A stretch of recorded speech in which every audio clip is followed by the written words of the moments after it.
If you've landed here, I am going to bet that you've made a connection between narcissism and spiritual awakening. And it's actually a really common connection that's happening out there, but not a whole lot of people are talking about it. But what I find interesting is that whenever I talk about my story, there's always a few people who stand up and say, me too. So either you're one of those people or you've noticed a trend that there are a lot of those people out there. So in this video, we're going to touch on a few reasons quickly why it is common for narcissism to lead to spiritual awakening. And I'm going to share a story from my own life about how these two things first connected for me. It took a while for me to realize the connection, but once I did, it was completely obvious. Let's dig in.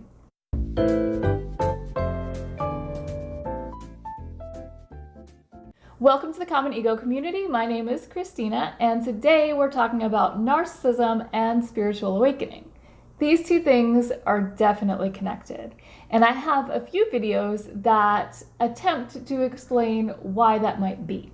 So if you're interested, I'm going to link to those videos. I'm just going to give a little bit of a brief of each one of them, and then I'm going to link to each one in the card up here. So in the first video I did about narcissism and spiritual awakening, I talked about a few reasons, but one of the main reasons is that you're so far, when you're in this relationship, this emotionally abusive relationship, you're so far from living your life's purpose that it's only natural that you're going to experience some sort of guidance to get you back to where you should be. And if you want to hear more about that and a few other reasons, I'm going to link to a video where I talk about that in detail. Another reason, and this is kind of related, they're all kind of related, but there are different nuances to each topic. So the next thing I want to talk about is Archangel Michael. So Archangel Michael is the angel that's closest to us here on Earth, and he's the one who's likely to get involved when we are in a time of crisis. So this is why you hear Archangel Michael intervening when people are struggling with things like drug addiction. But I believe that it's also common for Archangel Michael to get involved when we are struggling with something like abuse. And the final reason I wanted to just touch on in this video here is that when we're in a time of crisis, personally, we are so much more likely to ask for that divine guidance. Please help me. I don't know what to do. I can't seem to handle this on my own. Please give me the strength. So when we ask for guidance, we're much more likely to get it. This world is based on free will, right? So if you're asking for help, there's a good chance you're going to get that help in one way or another. And it may not be in the way that you think you're going to get it. So sometimes we miss those signs. And that's exactly what happened to me. So now I want to tell you my story. I think it's kind of an interesting story. Looking back on it, it's kind of mind-blowing for me. But I also want to know if you've had anything similar happen to you. All right, so here it is. So I was in this emotionally abusive relationship off and on and off for a couple of years. And I had just gone through a very brutal discard. And if you have ever been in the position where you discarded the narcissist first and then made the mistake of taking the narcissist back during a Hoover, you know exactly where I was. These are the most brutal discards you will ever experience. So that's where I was. It was brutal, it was humiliating, it was public, just a very embarrassing experience, kind of soul-crushing experience. After this discard, I would love to say that I was strong and I realized that this person was just awful for me and all those good things, but that's not what was going on.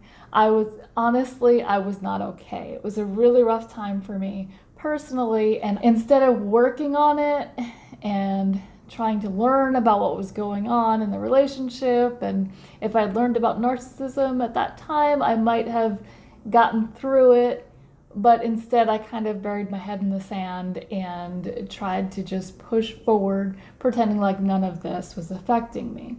But obviously it was. And so when this person came back, I hadn't dealt with any of my own issues and I was weak and I took this person back. But of course, I had moments where I was, like, what was I thinking? How could I do this? How could I take this person back after what he did?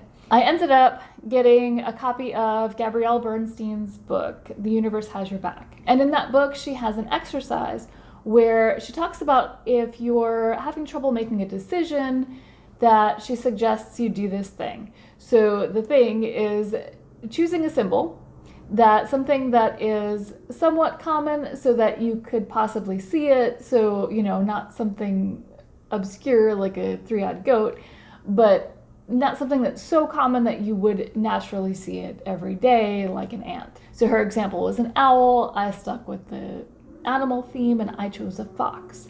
So I went through the exercise, I set my intention. I was very, very serious about it. And after about 2 months, nothing happened in the 2-month time frame. After about 2 months, I was already deeper into it with this person. And I was driving down the road, same road I was driving down every day. And this thing crossed right in front of my car. I'm gonna put a picture of what this thing looked like, this thing's face. And you can tell me in the comments what you think it looks like. Okay, so snout, ears, what does it look like? It looks like a fox, right? It is a fox. That is a picture of a fox. That's not a picture I took at the time. I found it on the internet to try and find something that looked exactly like what I saw, and that did. It looked exactly like that thing's face. And you're probably sitting there like, what's wrong with you? Why couldn't you figure out what it was? Because it didn't have a tail. This thing that looked like a fox did not have a tail. And it didn't even occur to me that it could be a fox at first, because the tail is such a defining feature in a fox, right?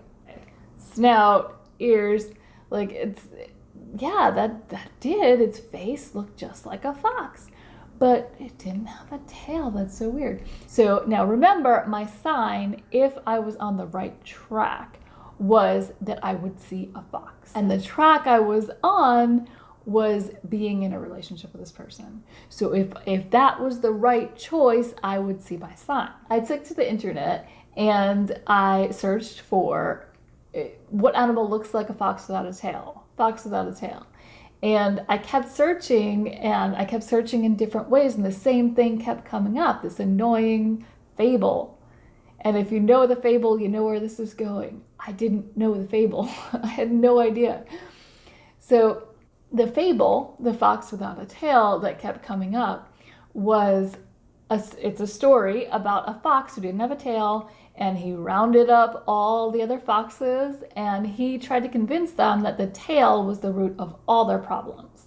That if they could just cut off their tails, then their lives would be so much easier. The dogs wouldn't chase them, people wouldn't hunt them, they would be able to live in peace. And so an elder fox stood up and kind of got wise to what was going on here. He stood up and he asked that fox to turn around. And so the fox had no choice but to turn around, and everyone saw he didn't have a tail and his plan was foiled. And now it said right in this story, right after I read the story, there was a box that said, moral of this story, don't let someone else lower you to their level. And that's a very clear sign. But at the time, I didn't know that this person was deceiving me. I thought I was dealing with an emotionally immature person who just swayed with the wind. I didn't know that this person was intentionally hurting me again and again. And now with narcissism, we could talk about how intentional it is. In a lot of cases, it's not as malicious as most people believe it to be. But still, if someone is hurting you and you're telling them they're hurting you and they do it again and again and again, it's intentional on some level. They know what they're doing. In my specific case, when I had discarded first and then got hoovered and then brutally discarded, there has to have been some level of deception going on there. that brutal discard was to teach me a lesson, right? I think we can all agree on that, especially if you've been through it before. So I got my sign. I got my blazing neon sign from my spirit guides, from the universe. Somebody gave me a very clear sign of what was going on and what I needed to do in that situation. But I didn't take it.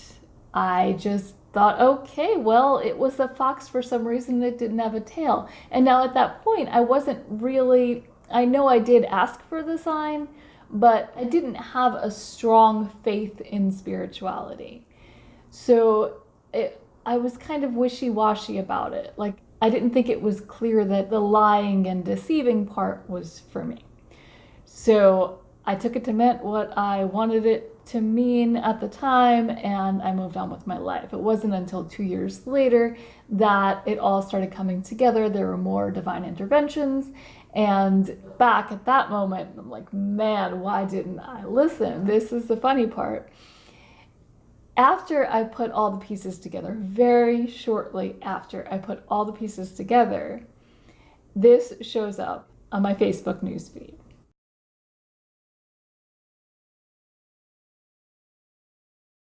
So there's just too much going on here for this to be coincidence. Like, why is it a fox, you know? I didn't make this. I didn't make this meme. It just randomly showed up on my newsfeed. So, and when it did, I laughed, but it kind of shook me a little bit, like, hey. But it was funny. And I think it proves that, you know, whatever spirit guide or higher self or Archangel Michael, whatever it is, there's a sense of humor there, and I definitely appreciated it. So that's my story. There's more to it, but this is the big piece that led me towards spirituality. Because this was the piece, there's another piece that's hard for me to ignore, but this was the piece that was like almost supernatural, that I really just couldn't ignore. And all of it together, it led me down the path of a spiritual awakening, because there's really no good explanation for these things otherwise. I wasn't somebody who had a strong pull towards spirituality before, but I definitely am today. So now I want to hear about your experiences. I know I'm not alone here, so let me know what, if anything, has happened in your life that has led you towards spirituality after an experience with a narcissist. If you like this video, if you enjoyed hearing about my story, hit that like button to let me know, subscribe, and hit that notification bell so you can be notified whenever I post new videos. That's all for now, and I will talk to you soon.